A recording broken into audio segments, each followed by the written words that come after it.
Sevmişdim səni. Heç kəsin sevə bilməyəcəyi qədər. Nədənsə gizlədim. Duyğularımı gizlədim. Demədim ki, səni sevirəm. İllər keçdi. Həyatım sənin yoxluğun üzərində quruldu. Arzu adlı çiçəklərim soldu. Amma yuxularım yenə də səninlə, səninlə və səninlə doldu. Bəs mənə qalan nə oldu?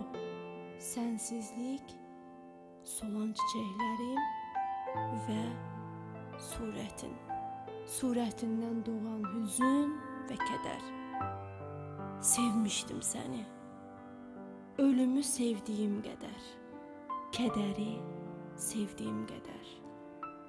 Amma sən isə bunu bilə bilmədin. Axı hardan biləcəkdin ki, bu mənim yalqız duyğularım, pıçıltı ilə ağlayan hisslərim idi. Hansı ki onları heç vaxt, heç nə ilə ifadə etmək mümkün olmayacaqdı. Sevgi dolu hisslərim, kədərli bir lövhə kimi yadda qalacaq hisslərim, duyğularım idi. Mən onları dilə gətirə bilmədim.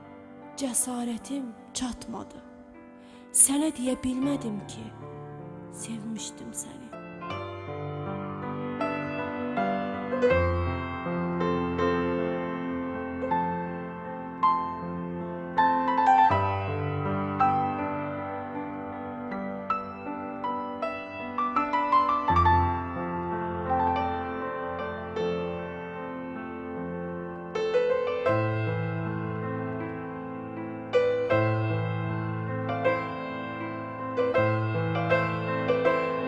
Mən də səni sevmişdim.